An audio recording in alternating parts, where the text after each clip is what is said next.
بسم اللہ الرحمن الرحیم۔ السلام علیکم۔ قرب قرآن سے آسمہ فروخ آپ سے مخاطب ہے۔ ہمارا آج کا موضوع ہے سورۃ الفجر۔ ایسے لگتا ہے جیسے نبی کریم صلی اللہ علیہ وآلہ وسلم سے کفار مکہ کی بحث چل رہی ہو اور آپ صلی اللہ علیہ وآلہ وسلم کی حمایت میں اللہ تعالیٰ نے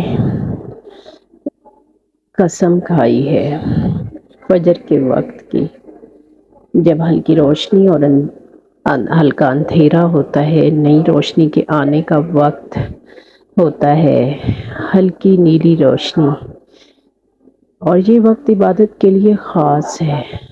آگے قسم ہے 10 راتوں کی۔ 10 راتوں سے مراد رمضان کے مہینے کی 10 راتیں بھی لی جا سکتی ہیں، آخری عشرے کی، اور مہینے کی 10 راتیں بھی مراد لی جا سکتی ہیں، کیونکہ 10 راتیں ملا کر پھر 30 کا مہینہ بنتا ہے، اور رمضان کی آخری 10 راتیں بھی مراد ہو سکتی ہیں۔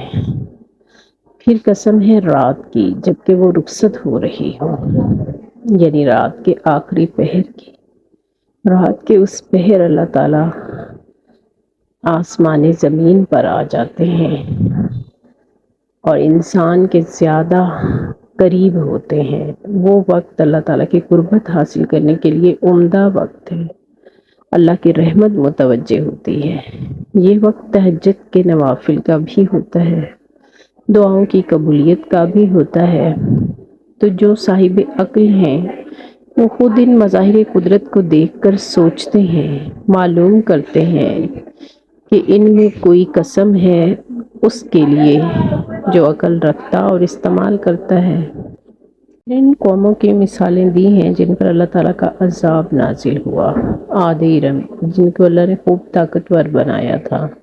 قرآن کی سورۃ الاعراف کی آیت میں ان کے بارے میں کہا گیا ہے، جس کا ترجمہ ہے تمہیں جو جسمانی ساخت میں خوب تنومند کیا۔ ایک اور جگہ قرآن مجید میں ہے ترجمہ رہے عاد تو انہوں نے زمین میں کسی حق کے بغیر اپنی بڑائی کا گھمنڈ کیا اور کہنے لگے کون ہے ہم سے زیادہ زور آور۔ سورہ حامیم سجدہ کی آیت نمبر 15 میں یہ مذکور ہوا ہے۔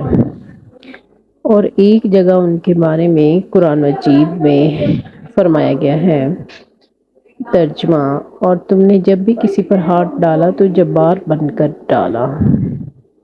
یہ سورۃ الشورى کی آیت نمبر 13 سے لیا گیا ہے۔ پھر قوم سمود کا ذکر کیا گیا ہے اس سورت میں، جنہوں نے وادی میں چٹانیں تراشی تھی۔ پھر قوم سمود کا ذکر کیا جنہوں نے وادی میں چٹانیں تراشی تھی۔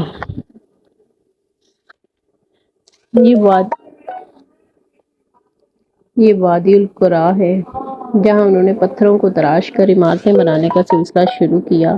یہ اس طرح کا کام کرنے والی پہلی قوم تھی، لیکن اپنی سرکشی کی وجہ سے اس قوم کی بستی کو بھی الٹا دیا گیا، اوندھا کر دیا گیا۔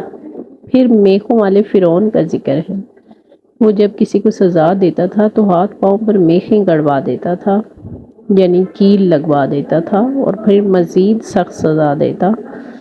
اس دور کی جو بڑی بڑی عمارتیں ہیں، اہرام مصر، جنہیں دنیا کے عجوبوں میں شمار کیا جاتا ہے، وہ بنانے والے جو خود کو اس قدر طاقتور سمجھتے تھے کہ انسانوں کو ایسی سخت سزائیں دیتے نہ ڈرتے تھے، تو ان کا انجام کیا ہوا۔ جو عمارتیں وہ بناتے تھے وہ ادھر ہیں، اور وہ جو ان کے بنانے پر فخر کرتے تھے وہ عذاب کا شکار ہوئے، کیونکہ انہوں نے سرکشی کی، اللہ کے حکم کو غرور میں نہ مانا، اپنی ذات کے غرور میں، اور وہی غلطی دہرائی جو شیطان نے کی۔ غرور کی وجہ سے اللہ کا حکم نہ مانا تو راندہ درگاہ ہوا۔ انسانوں میں سے بھی جس نے اس کی تقلید کی وہ عذاب کا شکار ہوئے۔ قوم عاد اور سمود اہل مکہ کے قریب کی قومیں تھیں۔ وہ ان کے حالات اور تباہی کے قصے سنے ہوئے تھے، اس لیے زیادہ تفصیل ذکر نہیں ہوئی۔ ان کے سرسری ذکر کو کافی سمجھا گیا ہے کہ وہ سرکش تھے، اقتدار اختیار ان کو ملا، سرکشی میں حد سے بڑھے تو اللہ کے عذاب کا کوڑا برس گیا۔ اصل میں اہل مکہ کو خبردار کیا گیا ہے کہ تم کیا ہو۔ وہ جو بڑی بڑی اقوام جو خود کو بہت اہم سمجھتی تھیں، جب سرکشی میں حد سے بڑھیں تو اللہ کا عذاب ان پر آ گیا، اور انہیں بتایا گیا ہے کہ حقیقت یہ ہے کہ تمہارا رب گھات لگائے ہوئے ہے، یعنی وہ دیکھ رہا ہے بغور، کسی بھی وقت وہ پکڑ سکتا ہے۔ وہ تم سے غافل نہیں، تمہارے اعمال سے غافل نہیں، تو کسی بھول میں نہ رہیں کہ اگر تمہاری ابھی تک پکڑ نہیں ہوئی تو اس نے تمہیں ڈھیل دے رکھی ہے، رسی دراز کر دی ہے، تو اس کا مطلب یہ نہیں کہ کسی وقت تمہاری پکڑ نہیں ہوگی۔